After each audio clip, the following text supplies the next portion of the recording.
Hello, everyone. I'm Kellen Haveke with Brownfield Ag News. I'm an anchored reporter based in Lincoln, Nebraska. It's time for the United Soybean Board Checkoff Chat.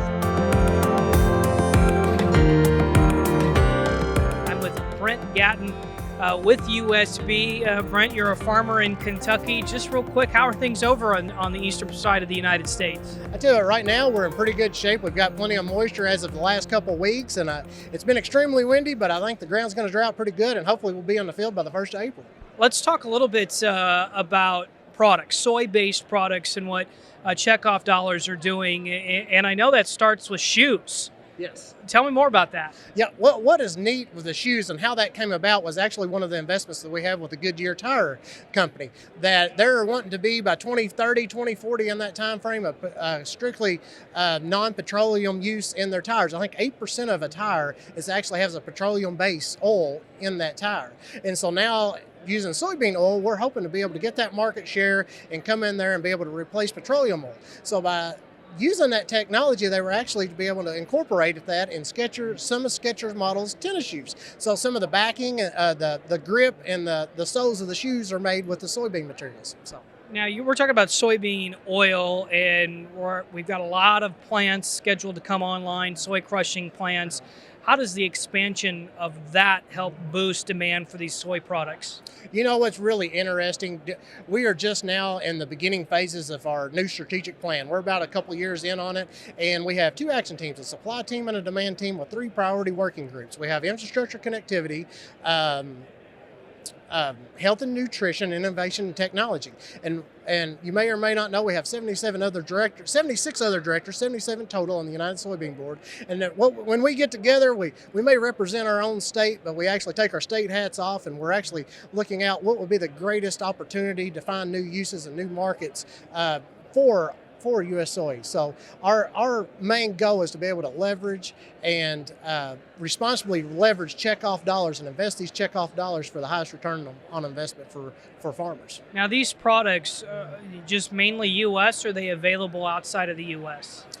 They're worldwide, as far as my understanding. The Goodyear tire. We had a panel discussion this morning, and he said they're available at any tire location. Certain brands of tires will have more soybean oil than what the others are. Skechers shoes, I'm assuming you can order them online anywhere.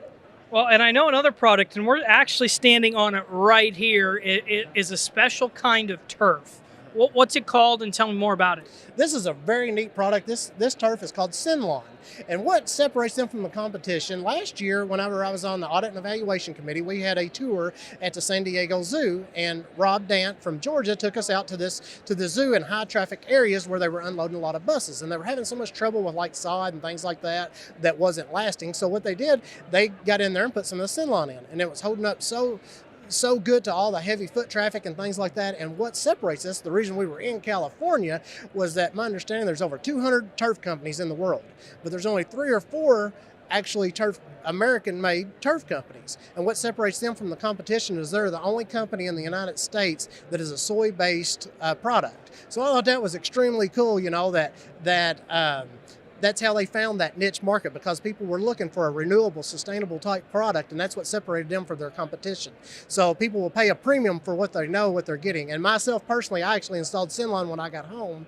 I put in a little putting green and a little fringe area there at my house, because I thought, that's pretty neat when my time's up here on USB, that I can still walk outside and see my Synlawn that I seen on a trip that I went with USB. Well, not only that, but sounds like you'll be able to play a few rounds of golf too out there. Yeah, you would think I'd be better at it than I am, but I am not very good. This is mainly for the kids. I love it. Well, it also seems like, just looking at it, we're standing on it, but it seems like colleges, high schools, universities could put this in for playing surfaces. Yes, sir. They're talking about right now, they're trying to get into a lot of colleges and things like that. I don't know that would be more of a question for the gentleman that works with Synlawn directly, but I know they're at the Kennedy Space Center. I know they're at the San Diego Zoo. They're at facilities like that.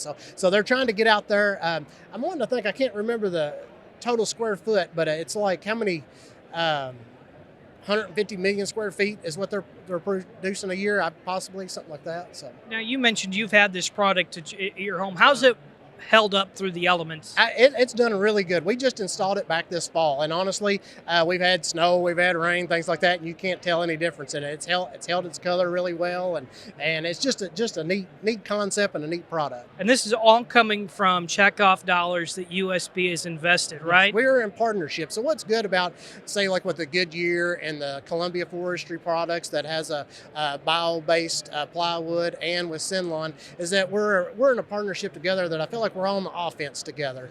We're all trying to tell the same sustainable story of how these bio-based products are better for the environment, and we're trying to answer what the consumer and what our customers are asking for. If you're engaging with soy farmers across the U.S., as we kind of wrap up our chat here, Brent, what's your advice to farmers when they're trying to talk about their sustainability stories and what Checkoff dollars and soy can be used for products? Yeah. You know what I think about sustainability? It's different from region to region. How I farm in Kentucky is not going to be how someone farms in Minnesota or how someone farms in Georgia. So what I think is really exceptionally neat about the United Soybean Board is that when we all get together, from all the 31 QSSB states, that's the qualified soybean states, get together, that we look at things for the greater good. So we don't try to push just only one way to farm or only one way to be sustainable.